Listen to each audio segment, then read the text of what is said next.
Ayan, good morning mga kalapatids. Ito, meron nga tayo na daling ibon. Ayan, galing to ng Himpapawid. Nadagit natin mga kalapatids, pumasok sa loob ko. 2 beses na yan!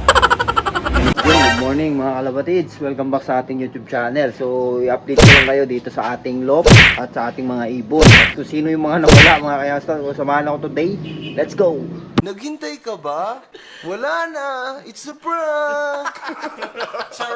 Like and subscribe. I can fly. I can fly. I can fly.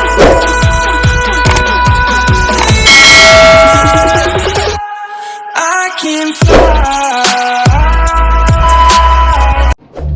Good morning mga kayangstown. At eto nga ay nakapatukan na natin to. Alas 9 na ng umaga. At kanina nga ay pinalipad natin sila ng 6:30 AM at bumalik sila ng 7:50.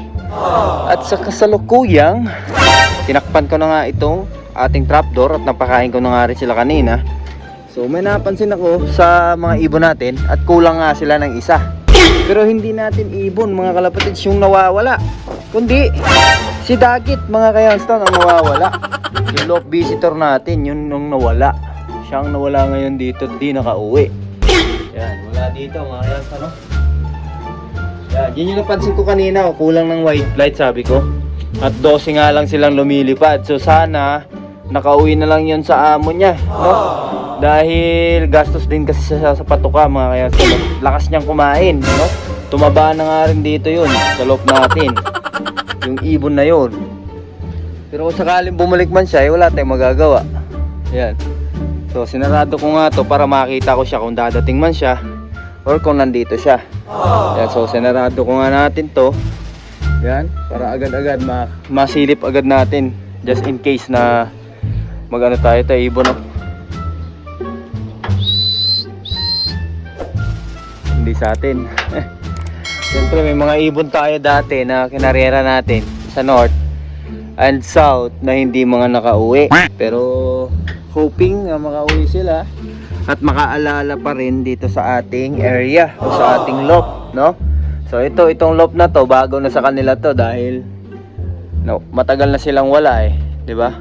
Katulad nga nito si Season, hindi naman ito yung loft na naabutan niya. 'Di ba? Yung loft na naabutan niya yun nandoon sa sulok doon, 'di ba? Pero nakaalala pa rin siya at nahuli natin siya. Yan, so ito nga lang yung mga ibon natin mga kalapatids. Wala na dito yung Dagit natin na white light. Di ko alam kung saan siya nagpunta kanina, pero kasama nila kanina nag-raging Nung magsiuwi sila, patak-patak nga yung uwi kanina mga kayangstown 4 lang umuwi kanina, yung 2 grisal natin. Yan, ito, pinarisa na ng si Negro, tsaka ito si Panowski. Yung 2 grisal natin, sila yung unang umuwi kasi sila yung mga young bird, sila yung mga bata, may hina pa sila sa liparan. Yan, kaya silang 4 lagi yung unang umuwi. Yan, tapos sinundan ni Ninja at itong 2 magkapatid na to, yung white light to kumukuto na yan, at saka ito. Yan, magkapatid yan sa tatay, parehas anak ni Boy Tambay. Yan, so 6 na silang nakakauwi. Ngayon, nung umuwi na lahat mga kayastan, binilang ko nga uli at chinek ko sila isa-isa, wala talaga dito yung loft visitor. Yan, so mamaya i-update ko kayo kung makakauwi pa yung loft visitor natin mga kayastan, ano? Yan, so kawawa naman yung ibon na yun kung mapupunta lang kay Boy Dagit, diba? Nga tayo dito, hinahayaan lang natin siya. Kung nandito siya, dito siya, kakain siya, matutulog siya. Pero susundin niya yung sistema natin. Talagang kailangan niya lumipad. Yan, 3 times nga lumilipad tong mga kayangstown. Mamayang 11:30, papaliparin ko uli sila. Yan, tapos papahinga sila ng mga alauna. Mga bandang 2:30, papaliparin ko uli sila. Hanggang hapon na yun mga kayangstown. Alas 5 sila papapasukin. Ganun yung sistema ko dito. Siguro nagsawa na siya sa sistema natin mga kayangstown, kaya umalis siya. So mamaya update ko kayo mga kayangstown. Sana uwi siya sa amo niya o kaya umuwi na lang siya dito, no? Tignan natin mga kalapatids. Bye. Okay. Welcome back mga kayangstown. So ito 12:30, nagpakawala tayo ng mga ibon at meron ako nakitang isa na bumalik dito. Okay. Ikot-ikot dito sa ating area. At ito siya, dumaan na siya. Ito ata si Panowski, solo niya. Hindi ko alam kung nasan yung mga kasama niya. Nandun pala yung mga kasama niya, doon sa malayo doon, nag-iikot. Pero itong si Panowski, dito lang siya umikot. Ayun yung mga kasama niya, nandun oh. Sana tanaw dyan sa camera, layo nila. Nandun sila lahat, ayan oh. Yan sila oh, kita ba? Yan sila oh. Ayan oh. Oh, oras nga na pagpapalipad natin sa kanila. Hanggang alauna to mga Yaston, yung liparan na lang to. So, hindi natin sila papatadapuin hanggang alauna. Kasi 12:30 tayo nagpakawala. Kailangan makuha nila yung 30 minutes na low fly ngayong tanghali. Yan. Yan yung sistema natin sa kanila. Yan. So every day itong low fly nila. 3 times nga mga kalapatid sa isang araw silang lilipad. So dapat every lipad nila kahit 30 minutes man lang. Pero sa umaga kasi mga kalapatids matagal silang mag low fly, 1 hour. So consistent yun sa umaga mga kalapatids. Pero pag ganitong tanghali sasaglit lang sila. Pero kailangan masanay sila ng 30 minutes sa ganito kainit na panahon. Siyempre di naman natin hawak yung panahon at hangin, di ba? So di ko rin alam kung ano nangyari dun sa dagat natin. Baka sumalpok siya. And sobrang lakas kasi ng hangin kaninang umaga. Kaya hindi na natin alam kung ano nangyari sa kanya.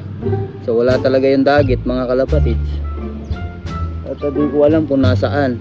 Yan. So ito yung mga ibon natin. Yan, paikot-ikot sila. Yung iba nasa malayo pa. At itong iba nandito na. Yan. So titignan natin kung makakauwi yung dagat natin. Kung mapapasama nila ulit yung loop visitor natin. Dahil wala talaga mga kalapatids. Kaninang umaga ko pa yun inaantay eh. O sana nakabalik na lang siya sa totoong amo niya. Na sa ganun matuwa naman yung kanyang amo na nakabalik siya, di ba? So matagal na nga rin nasa akin yun. Halos isang linggo na rin na nakakalipas bago siya mawala ngayong araw. Ayan. So ayan, iwahiwalay mga ibon natin. Nandun yung isa. Ayan, mukhang dadapo pa rin banda. Ayun.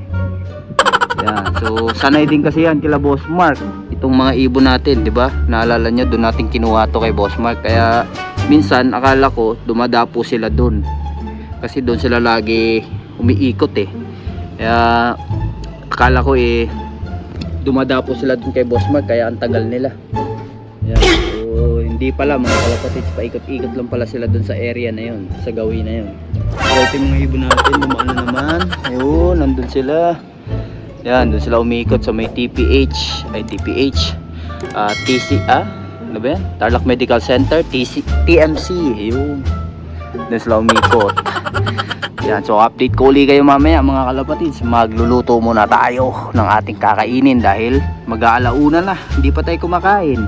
Mamaya uli mga kalapatids. Bye! Okay. Welcome back mga Yaston. So 1:06 na ng hapon mga kalapatids. At ito yung mga ibon natin. Papasukin na lang natin sila. Ayan sila. Kukulit. Kumakain dito sa ilalim. Magkasakit sila dyan. Ayan. Kunin ko lang yung stick ko. Ito yung stick natin mga Yaston. Ayun. Kunin natin yung stick. Ito. Kailangan natin silang paluin. Tigas yung ulo. Matambay eh. Mababa sila. Yan, tumatambay sila mga kalapatids. Doon, pasok na, pasok. Pasok. Yan sila mga kalapatids. Yan, pagod na pagod oh. Yan, bawal sila tumambay. Masanay sila agad na pumasok. Yan, yung iba nakapasok na eh oh. Ito mga to, titigas ng utin. Ayaw mo sipasok. Yan, so hanggang dito na lang mga kalapatids. Like, comment, share, subscribe. Ingat, God bless, bye. Like and subscribe. I can fly.